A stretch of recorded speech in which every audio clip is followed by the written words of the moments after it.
Alright, welcome back to the channel. Thanks for tuning in. Google's Pixel 11 leaks don't look dramatic at first. No crazy redesign. No wild folding concept. No revolutionary hardware headline. But the more these details come out, the more it feels like Google is quietly correcting years of mistakes while preparing Android for something much bigger than just phones. And honestly, that shift matters more than another camera megapixel ever could.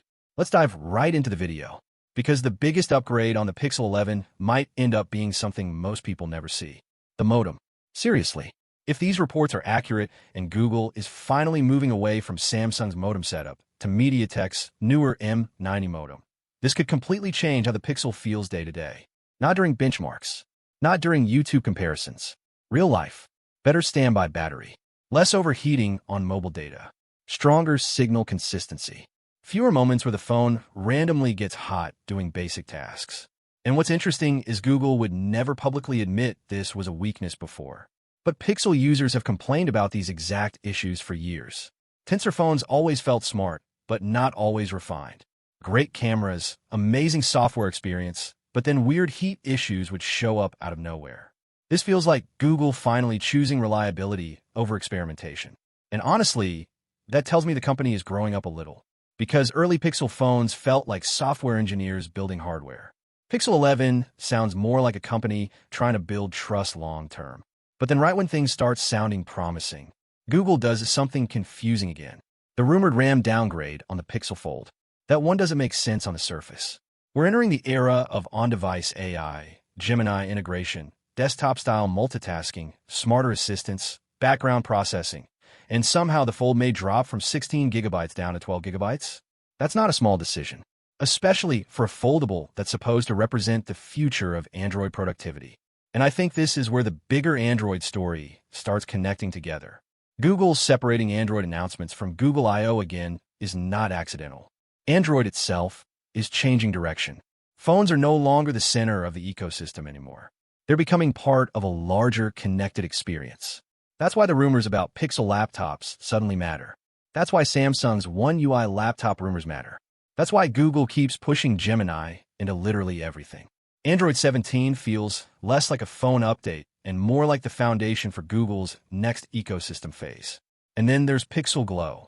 I don't think enough people are paying attention to that name, because Google usually doesn't introduce branding this early unless it becomes part of a bigger strategy later.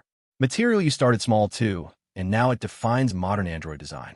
Pixel Glow sounds like ambient AI interaction, contextual lighting, smart visual feedback, maybe subtle Gemini indicators across devices.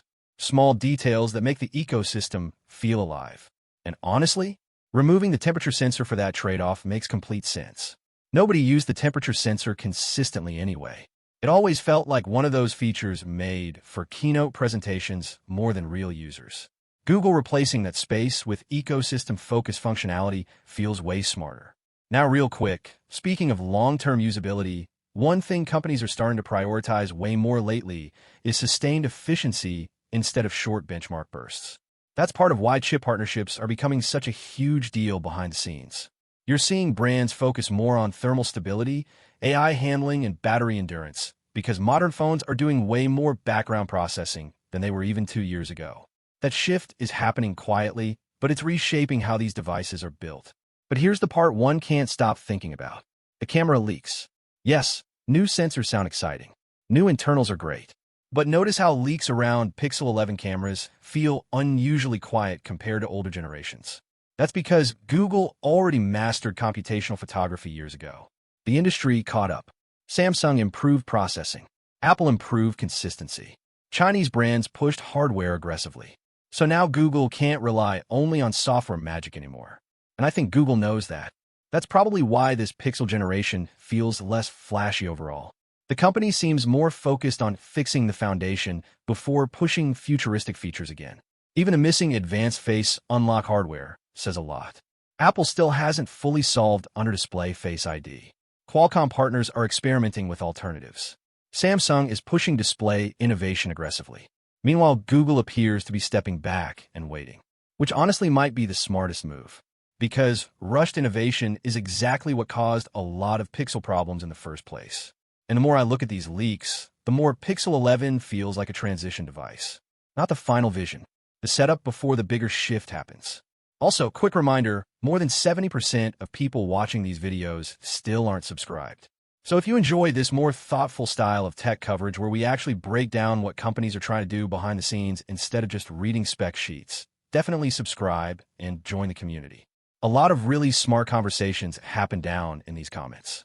Because honestly, if Android 17 really becomes the ecosystem overhaul these leaks are hinting at, the Pixel May 11th end up being remembered less for what it introduced and more for what it quietly prepared users for next. Take care and stay safe. I'll see you in the next one soon. Cheers. Bye-bye.